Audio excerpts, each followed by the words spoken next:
9. Yasir menggeram. Dia menyebut nama sang istri berulang kali kala ombak hasrat itu menggulungnya dalam lautan kenikmatan dahsyat.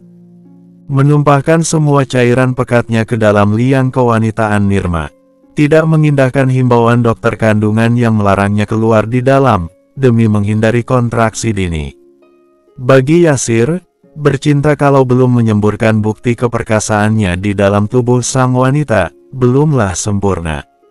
Kalau dia enggan mengembalikannya, berarti mbakmu, wanita tidak tahu malu. Cemoohnya, napasnya masih memburu lalu beringsut dari atas tubuh Nirma. Tidurlah, Mas mau merokok sebentar. Yasir beranjak dari tempat tidur, dikenakannya sarung dan kaos. Sebelum melangkah dia menoleh ke Nirma yang sedang memasang wajah muram. Cuma satu batang, sayang. Senyum Nirma pun mengembang, apalagi mendapatkan kecupan mesra di bibir. Inilah yang dia sukai dari diri mantan calon kakak iparnya. Yasir begitu peka, perhatian, tidak perhitungan dan selalu memanjakannya. Kisah mereka sebenarnya baru setahun terjalin. Nirma yang begitu kesepian hidup di ibu kota provinsi, dikarenakan tidak pandai bergaul, merasa tidak percaya diri, apalagi penampilannya yang kuno. Jadilah lebih banyak berdiam diri di kosan, hari-harinya hanya diisi dengan pergi ke kampus dan mendekam di kamar berukuran kecil. Kehadiran Yasir layaknya pangeran berkuda putih, membawanya pergi jalan-jalan ke tempat yang sebelumnya hanya ada dalam angan saja. Nongkrong di kafe, mencoba kuliner mahal, membeli baju yang sedang tren, sampai merasakan bermalam di sebuah motel kelas melati. Awalnya Nirma menolak, tetapi Yasir begitu lihai dalam merayu, membuai, sampai dirinya terperdaya berakhir terlena dan enggan mengakhiri hubungan terlarang itu. Asap rokok mengepul di ruang tamu, bukan satu batang, laki-laki berpostur lumayan tegap itu sudah menghisap 3 batang lintingan tembakau. Pikirannya melayang pada kejadian beberapa jam lalu, di mana dia melihat sosok lain pada diri kakak iparnya. Amala terlihat begitu berbeda, tatapan tegas, kata-kata tajam, intonasi dingin nan datar, membuat dirinya terpesona. Amala yang sebelumnya sangat membosankan, begitu patuh, pemalu, dan tidak pernah mau menatapnya ketika berbicara. Namun tadi, bukan hanya menatap, gadis itu bahkan berhasil membuatnya bungkam. Yasir merasakan desiran aneh. Dia seperti tertantang untuk menaklukkan kembali gadis itu. Andai saja dari dulu Amala bersikap demikian, tidak mungkin dirinya berpaling. Kisah mereka memang bukan diawali dengan saling jatuh cinta, perjodohanlah yang mengikat keduanya. Dirinya sudah berusaha mencintai Amala, tetapi sangat sulit bersentuhan fisik dengan kakaknya Nirma. Amala begitu menjaga kehormatannya, pernah sekali ia mencoba menggenggam jemarinya, tangannya langsung ditepis. Lama-kelamaan dirinya bosan. Baginya cinta tidak cukup hanya dengan kata-kata saja, tetapi juga butuh bersentuhan fisik sebagai pembuktian. Suatu hari Amala menitipkan sesuatu untuk adiknya. Dari sanalah dia mulai mendekati Nirma yang tidak lain adalah calon adik iparnya. Nirma terlihat begitu rapuh, tipe gadis yang membutuhkan sandaran serta perlindungan. Sifatnya pemalu tapi mau, manja, sedikit kekanakan, tentu saja cantik, wajah bulatnya terlihat menggemaskan. Juga, Nirma bisa disentuh. Memang awalnya sedikit sulit, tetapi dia mudah dirayu, apalagi setelah diimingi sesuatu. Sampai di mana mereka melakukan penyatuan dan selepasnya menjadi kecanduan. Semenjak berhubungan badan untuk pertama kalinya, mereka menjadi tidak terpisahkan. Dimanapun, kapanpun, selagi ada kesempatan mereka akan saling bercumbu layaknya suami istri. Tak berselang lama, memutuskan untuk tinggal satu atap tanpa adanya ikatan halal, alias kumpul kebo. Sampai pada akhirnya Nirma hamil, dan terjadilah skenario pernikahan siri demi menutupi aib. Pernikahan tertutup itu diadakan di ibu kota provinsi dan hanya dihadiri oleh orang tua Yasir, serta wali hakim. Sebab Nirma sudah tidak memiliki ayah.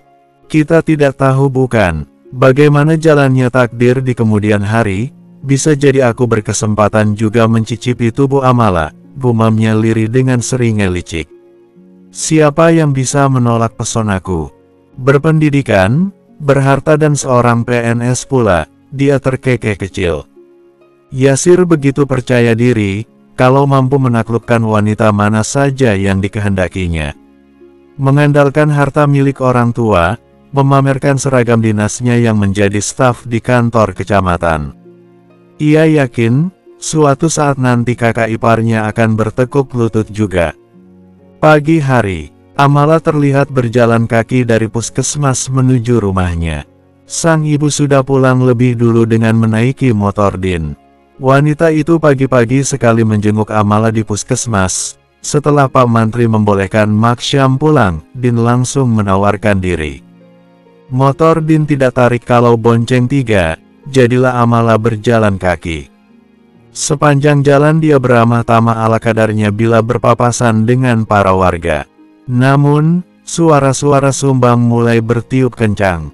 Kasihan ya Amala, penantian panjangnya berakhir sia-sia. Kok ada ya, manusia modelan seperti Nirma dan juga Yasir. Tega mereka menusuk dari belakang. Mungkin itu karma buat Amala. Lihat saja dia, begitu sombong. Mana pernah mau kumpul-kumpul dengan kita, berteman pun pilih-pilih.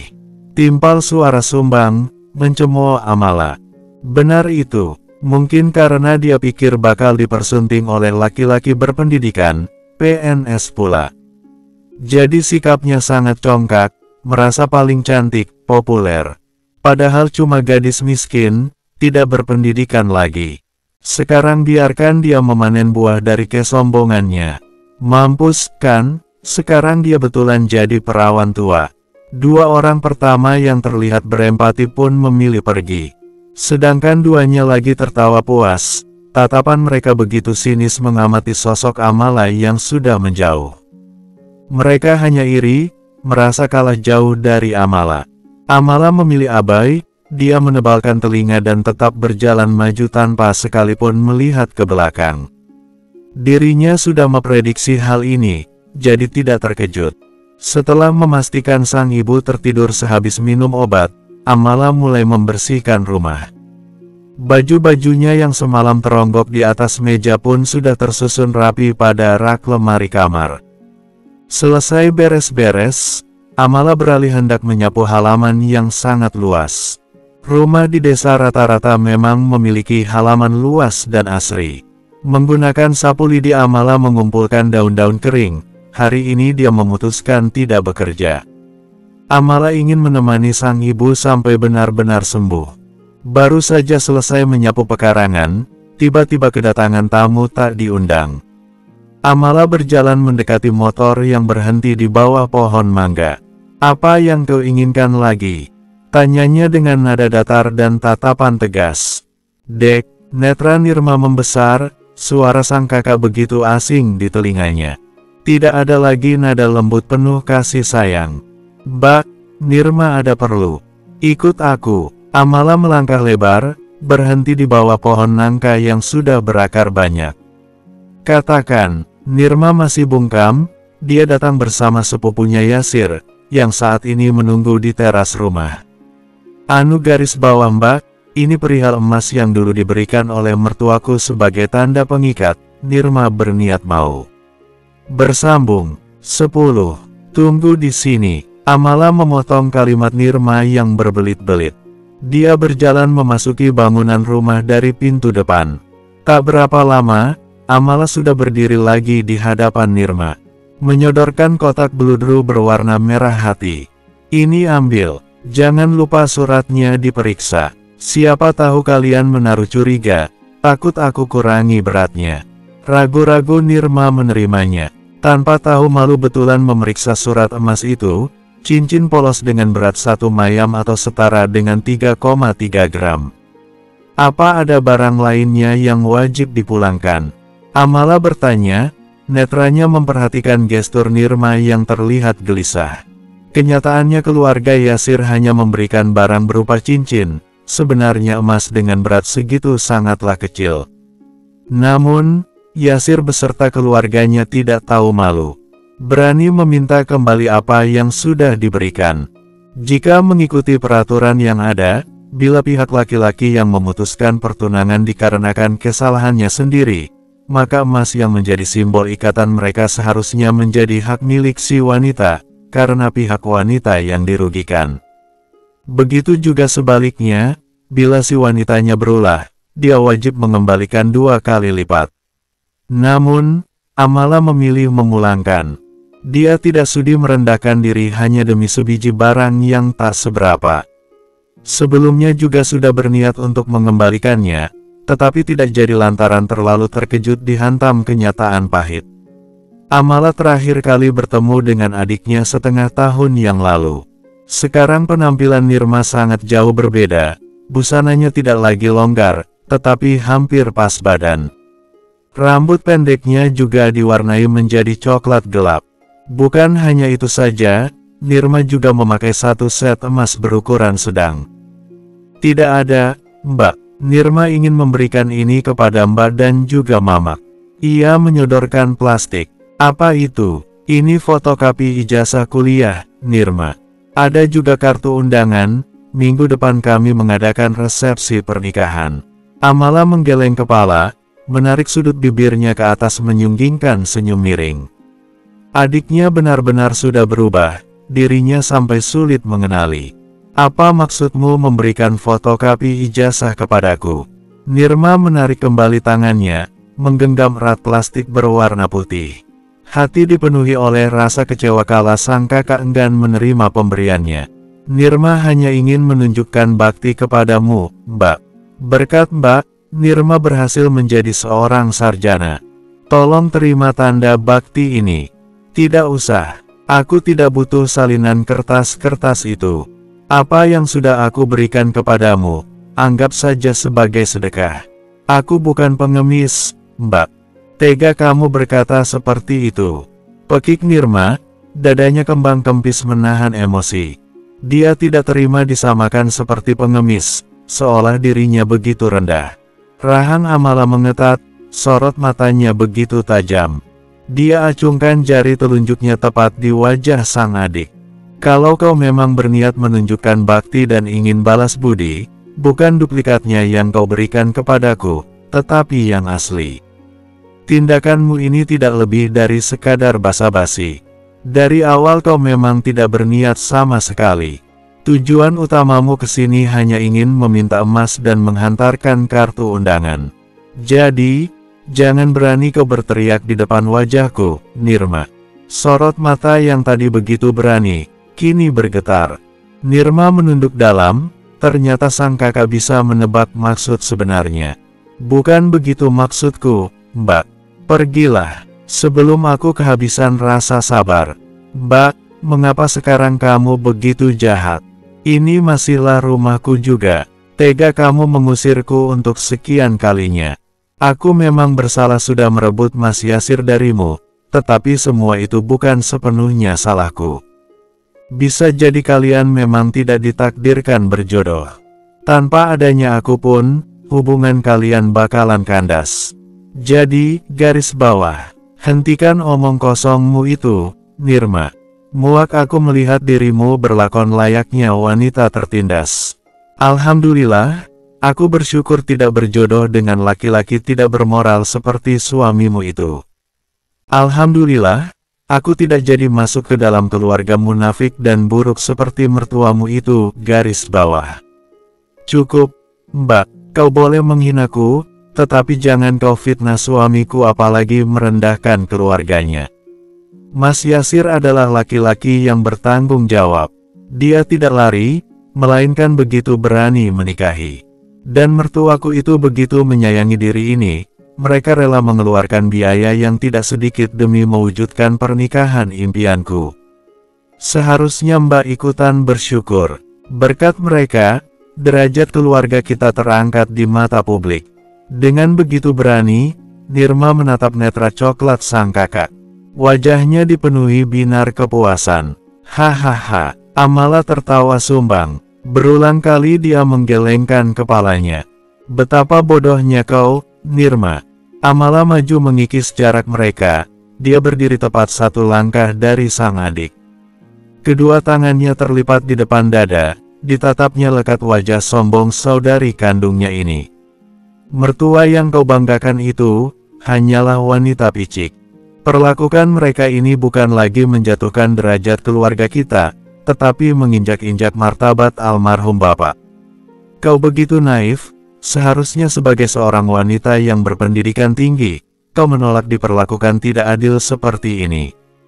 Cela Amala. Pernikahan yang benar itu ialah, keluarga pihak laki-laki datang ke rumah sang mempelai perempuan untuk meminang, meminta izin, berembuk mencari hari baik, melakukan proses lamaran yang benar.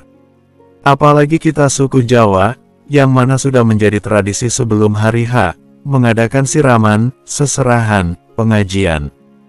Namun, tidak satu pun yang aku sebutkan tadi dilakukan oleh keluarga Yasir.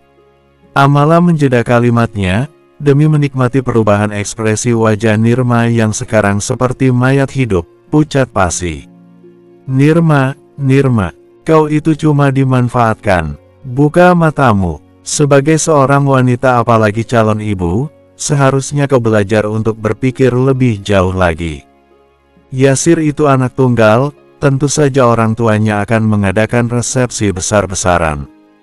Tujuannya agar uang yang sudah mereka sumbangkan selama ini ke hajatan di tempat orang lain, kembali lagi ke mereka. Asal kau tahu, sekarang mengadakan pesta itu sudah menjadi ladang bisnis. Kecuali melarang orang yang datang memberikan amplop ataupun barang. Bohong, Bas sengaja mau menjatuhkan keluarga Mas Yasir, iya kan? Nirma menggeleng kepala guna melenyapkan kegalauan hatinya. Dia mengusir paksa logika yang hendak menyadarkan dirinya. Terserah kau, sesama wanita, aku hanya kasihan melihat kaumku dibodohi sedemikian rupa. Amala menghela napas panjang, hatinya begitu lelah berhadapan dengan manusia naif seperti Nirma.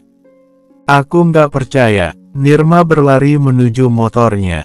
Dia meminta sepupunya Yasir, secepatnya memacu kendaraan roda 2 mereka. Begitu motor Nirma tidak terlihat lagi, tubuh Amala limbung, sebelah tangannya menekan kuat batang pohon nangka. Amala terduduk di akar-akar yang menjulur keluar dari dalam tanah. Asteris ya Allah, tolong kuatkan hambamu yang lemah ini. Batin Amala terus berdoa, dia masih senantiasa menutup mata. Tanpa Amala sadari, di bawah jendela dapur ada sosok tua yang ikut menangis dalam diam. Maksyam memukul dadanya. Berharap rasa sesak ini segera pergi, dia mendengar perdebatan kedua buah hatinya. Pak, seandainya engkau masih hidup, nasib anak-anak kita pasti tidak akan rumit dan menyedihkan begini, terutama Amala. Anak perempuanmu itu tengah dizalimi saudari kandungnya sendiri. Ibu harus bagaimana Pak? Maksyam bergumam lirih, suaranya begitu parau. Asteris. Beberapa hari berlalu, kondisi Maksyam juga sudah kembali sehat. Wanita tua itu bahkan telah bekerja di ladangnya, Amala tidak mampu melarang. Dia paham sang ibu butuh menyibukkan diri agar tidak selalu kepikiran tentang Nirma. Gosip bertebaran di mana-mana, suara-suara sumbang begitu semangat membahas keluarga Maksyam. Terlebih resepsi tinggal 3 hari lagi, tetapi pihak keluarga Yasir tidak terlihat mengunjungi rumah orang tua Nirma. Tentu saja hal itu dianggap memalukan, sama seperti aib. Pihak keluarga Yasir juga tidak ada bertandang, untuk memutuskan tali pertunangan antara Amala dan Yasir secara resmi. Amala, juallah 2 ekor kambing jantan kita. Uangnya belikan emas lalu hadiahkan kepada Nirma, ucap Maksyam. Mereka sedang duduk di samping rumah. Melihat truk yang melintas membawa besi-besi rangka pesta. Keluarga Yasir menyewa jasa dekorasi pernikahan pada Agam.